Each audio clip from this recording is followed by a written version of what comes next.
முன்னாள் போராளிகள் சிலருக்கும் இலங்கை தமிழரசு கட்சியின் தலைமைகளுக்கும் இடையிலான கலந்துரையாடல் ஒன்று கிளிநொச்சியில் இன்று நடைபெற்றது. World Education Fair 2026 entrance free, register now.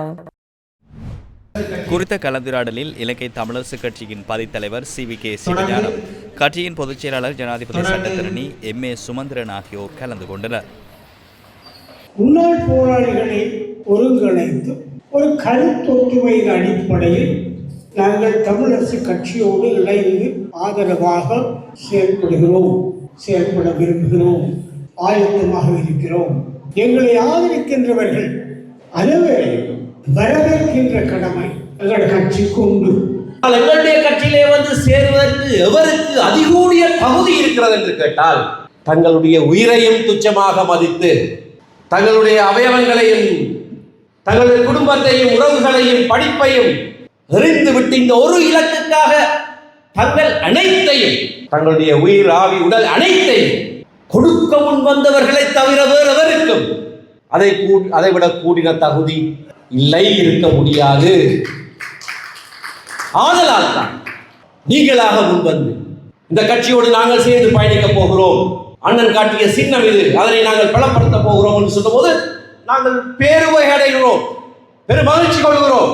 வாருங்கள், எங்கள் கைகளை பலப்படுத்துங்கள் என்று சொல்லுகிறோம். தொடர்ந்து கலந்துரையாடல் ஒன்றும் நடைபெற்றது. போராளிகளை பிளவுபடுத்தினதில் பிரதானமான ஆட்கள் நீங்கள், அதாவது தமிழ் தேசிய கூட்டமைப்பில் இருக்கக்கூடிய கட்சி. சுமந்திரன் ஐயா இப்ப வந்து சந்திக்கிறது வந்து மிக தாமதமான ஒரு சந்திப்பு, போராளிகளை சந்திக்கிறதுக்கு எனக்கு நல்ல சந்தோஷம். இவர் சொன்ன விஷயத்துல மறந்திருக்கிறேன் என்னென்றால், அண்ணன் கைகாட்டினது வீட்டு சின்னம் என்றது, அண்ணன் வீட்டு சின்னத்துக்கு கைகாட்டணும், கூட்டமைப்பு தான் கைகாட்டணும், ஒரு கூட்டமைப்பாக இயங்குறது தான் கைகாட்டணும். அது உண்மை, அதை நான் ஏற்றுக்கொள்றேன். இப்ப இந்த மண்ணில ஸ்ரீதரன் ஐயாவை வெளியேற்றுவதற்கான வேலையை செய்றீங்க. நான் சொல்றேன் என்றால் அது உங்களுடைய தனிப்பட்ட அரசியல் கட்சி ரீதியான ராஜதந்திர நடவடிக்கை இருக்கலாம். ஆனால் போராளிகளை நீங்கள் அதுக்கு மாதிரி பயன்படுத்தக்கூடாதுன்னு சொல்லி நான் உங்களை தனிப்பட்ட ரீதியாக சொல்லியிருக்கேன். ஒரு கட்சியாக நீங்கள் உங்களுடைய வளர்ச்சிக்காக நீங்கள் எடுத்த முயற்சிகளாக கூட இருக்கலாம். ஆனால் நீங்கள் பெரும் தமிழ் தேசிய அழிப்பை நீங்கள் ஒரு 15 வருஷத்துக்கு செய்திருக்கிறீங்க. பிரதானமானால் சுதந்திரன் ஐயா கட்டமைப்பை வந்து எனக்கு உண்டு, அது உத்தரவு கட்டமைப்பை மாறி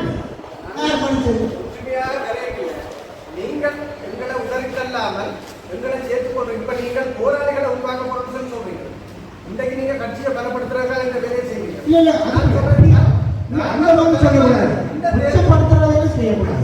கட்சியை பலப்படுத்துறது இந்த கடமை, அது இனத்தினுடைய தேவை.